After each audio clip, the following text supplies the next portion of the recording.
Hello అందరికీ, అందరూ ఎలా ఉన్నారు? నేనైతే చాలా బాగున్నాను.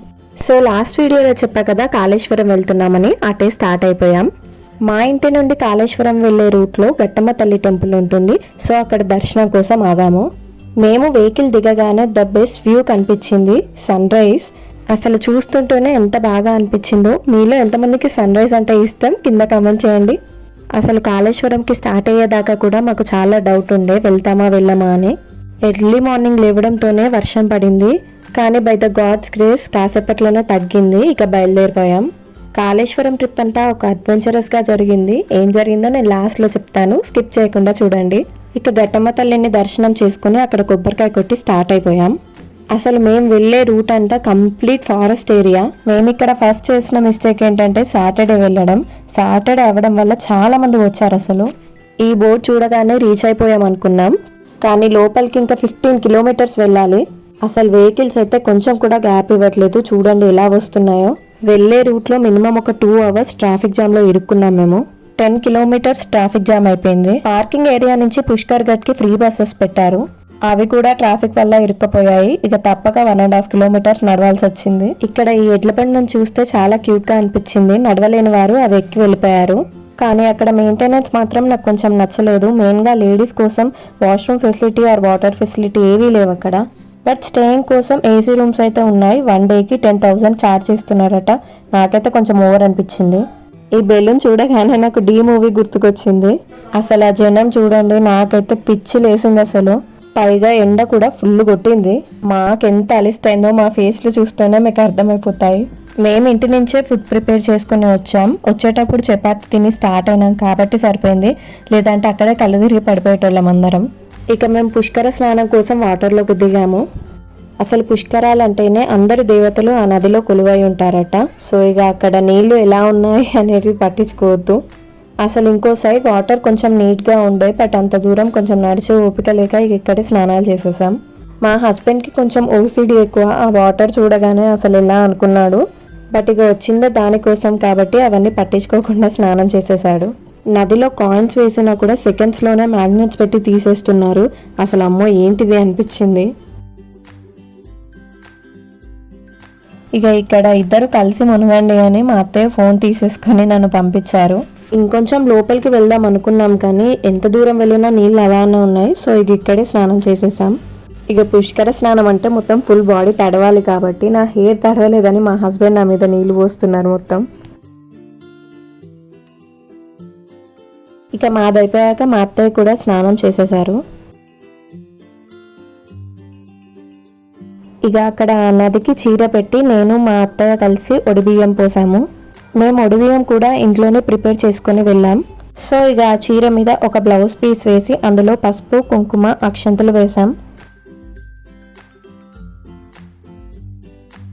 ఈ రిచువల్స్ అన్ని ఫాలో అవ్వడంలో ఒక మంచి సాటిస్ఫాక్షన్ ఉంటుంది. ఇక అదే బ్లౌజ్ పీస్ మీద మేము తెచ్చిన ఒడిబియ్యం అయితే పోసేసాం. ఫస్ట్ మా అత్తయ్య పోసారు, ఆ తర్వాత నేను పోసారు. ఆ శారీ అసలు ఆగట్లేదు, కిందికి జారిపోతుంది. సో మా అత్తయ్య పట్టుకుంటే నేను పోసాను. ఇక ఒడిబియ్యం పోసేసి ఆ చీర నీళ్ళలోకి వదిలేసాము. అలా వదిలేసామో లేదో వెంటనే అందుకుంటున్నారు చూడండి చీర. అలా తీసుకోవడం తప్పనట్లేదు, కానీ పెట్టినందుకు కాసేపైనా ఉంచితే మాకు కొంచెం సాటిస్ఫాక్షన్ ఉంటుంది. అండ్ నెక్స్ట్ నదిలోకి ఒక చిన్న పట్టు ముక్క అండ్ ముత్యం పగడం వదిలాము. ఇక అక్కడ గౌరమ్మ కూడా చేసి పెట్టాలి కాబట్టి మా అత్తయ్య ప్రిపేర్ చేస్తున్నారు. గౌరమ్మ పెట్టుకోవడానికి మేము ఆ లీవ్స్ కూడా ఇంటి దగ్గర నుంచి తీసుకెళ్ళాము. మళ్ళీ అక్కడ టైంకి అవైలబుల్ లేకపోతే ఎలా అని ఏది మర్చిపోకుండా తీసుకెళ్ళాము. మేమైతే ఎర్లీ మార్నింగ్ 2కే నిద్ర లేచాము. అలా లేచాం కాబట్టి త్వరగా రీచ్ అయ్యాం, లేదంటే ట్రాఫిక్లో ఘోరంగా ఇరుక్కపోయే వాళ్ళం మేము. సో గౌరమ్మ కూడా ప్రిపేర్ చేయడం అయిపోయింది. దానికి బొట్టు పెట్టి పసుపు కుంకుమ చల్లాము. దాన్ని డైరెక్ట్ వేస్తే కిందికి జారిపోతుందని దాన్ని ఒక కప్లో పెట్టేసి వదిలాము. మా అత్తయ్య శివలింగాలు చేస్తున్నారు. అవి 1 ఇయర్ పాటు డైలీ ఒకటి పుట్టమన్నుతో చేయాలి. సో ఇప్పటి వరకు అయినవి తీసుకొచ్చి ఈ నదిలో కలిపేశాము. ఇక ఇవన్నీ అయిపోయాక మా మామయ్య వాళ్ళ అమ్మా నాన్నలకి పిండాలు పెడుతున్నారు.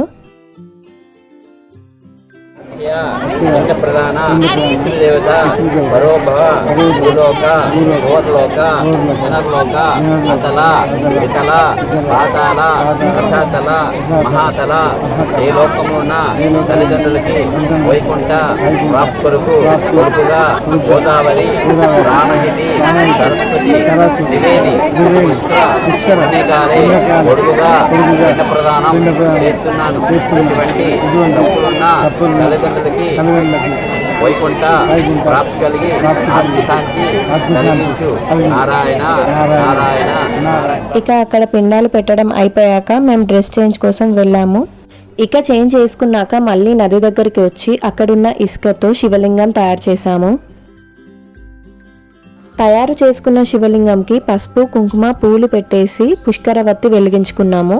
ఈ పుష్కరవత్తి చేయడం అయితే చాలా ఈజీ ప్రాసెస్లో ఉంటుంది. ఒకవేళ మీరు ఇది ఎలా తయారు చేశారు అని చూడాలనుకుంటే మా ఛానల్లో పుష్కరవత్తి ఈజీగా ఎలా చేయాలో ఒక వీడియో అప్లోడ్ చేశాము, వెళ్ళి చెక్ చేయండి. అక్కడ నది దగ్గర నాగదేవుడి విగ్రహం ఉంది. సో అక్కడ పూజ చేసేసి కొబ్బరికాయ కొట్టాము. మా అత్తయ్య పూజ చేసుకున్నాక నేను కూడా అక్కడ పసుపు కుంకుమ పూలు పెట్టేశాను. మేము ఇంటి దగ్గర నుంచి మారేడు దళాలు కూడా తెచ్చుకున్నాము. సో అది మేము ప్రిపేర్ చేసిన శివలింగానికి పెట్టాము. ఇక అదంతా అయిపోయాక వత్తులు వెలిగించుకున్నాము. మేము ముందు రోజు నైటే వత్తులు నూనెలో తడిపించుకున్నాము. సో అవి కొంచెం త్వరగా వెలిగిపోతాయి. జనాలు చూస్తుంటూనే చాలా పెరిగిపోతున్నారు. పైగా వర్షం కూడా వచ్చేలా ఉంది. సో ఇక మేము త్వరగా రిటర్న్ అయ్యి కాళేశ్వరం టెంపుల్కి వెళ్తున్నాము. నది దగ్గర ఇక్కడ సరస్వతి దేవి విగ్రహం పెట్టారు. ఇది టెంపరీ మాత్రమే అట. ఇక్కడ నైట్ టైం లైట్ ఎఫెక్ట్స్ పెట్టి హారతి ఇస్తున్నారట. చాలా బాగుంటుందట. బట్ మాకు టైం లేక ఇక వెళ్ళిపోయాము. ఈశాలో శివుడి విగ్రహం ఉంటుంది కదా, సేమ్ అలానే ఇక్కడ కూడా పెట్టారు. నాకైతే ఈశాలో ఉన్న ఫీలింగే వచ్చింది. అండ్ ఇక్కడ మనకి బోటింగ్ ఫెసిలిటీ కూడా ఉంది. మేము బోటింగ్ చేద్దాం అనుకున్నాం కానీ బోటింగ్ ఎక్కాలంటే వేరే సైడ్ నుంచి వెళ్ళాలట. అంత దూరం వెళ్ళే ఓపిక లేక ఎక్కలేదుగా. మేము కాళేశ్వరం టెంపుల్కి అయితే స్టార్ట్ అయిపోయాం. పుష్కర్ ఘాట్ నుంచి టెంపుల్కి కొంచెం దూరమే ఉంది. సో ఇక మేము ఆటో ఎక్కేసి వెళ్ళిపోయాం. నేనైతే ఇదే ఫస్ట్ టైం కాళేశ్వరం వెళ్ళడం. నాకు టెంపుల్ చాలా నచ్చింది. ఇక్కడ ఈ టెంపుల్ స్పెషాలిటీ ఏంటంటే మనకి శివుడు 4 సైడ్స్ నుంచి దర్శనం ఇస్తాడు. అండ్ ఇక్కడ గర్భగుడిలో 2 శివలింగాలు ఉంటాయి. వేరే ఎక్కడా అలా ఉండదు. ఇక్కడ చూడండి దర్శనం కోసం ఎంత క్యూ లైన్ ఉందో. బట్ అంతమంది ఉన్నా కూడా మాకు వితిన్ 1 అవర్లో దర్శనం అయిపోయింది. ఇక మేమైతే ఇంటికి రిటర్న్ అయిపోయాము. ఇక్కడ చూడండి ఎంత ట్రాఫిక్ ఉందో. వీడియో స్టార్టింగ్లో చెప్పా కదా అడ్వెంచరస్గా జరిగింది అని. అదేంటంటే గుడి నుంచి బయటికి వచ్చాక అసలు ఒక్క ఆటో కూడా దొరకలేదు పార్కింగ్ ప్లేస్కి వెళ్దామంటే.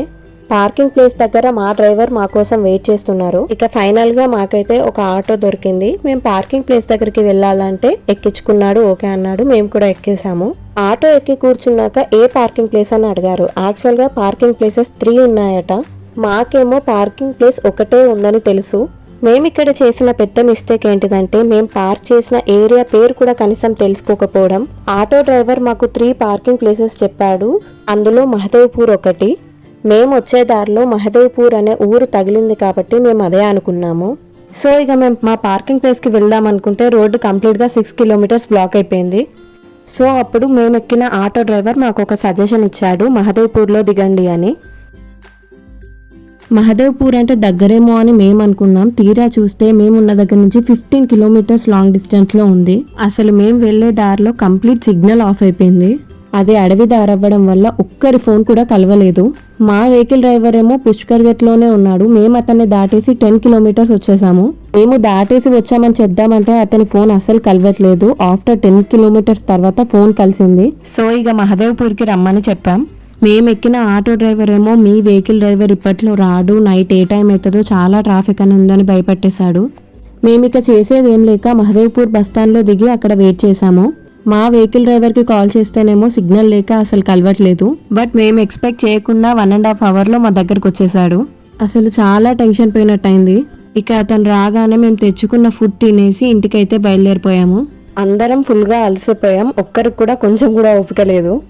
ఇంటికి 4కి రీచ్ అవుతాం అనుకున్న వాళ్ళం 9 అయిపోయింది రీచ్ అయ్యేసరికి. ఇదండి మా adventurous trip. And that's it guys. మా వ్లాగ్ కనుక మీకు నచ్చినట్టయితే కింద కమెంట్ చేసేయండి. And please don't forget to like, share and subscribe to our channel Pavaneha. Bye bye అందరికీ.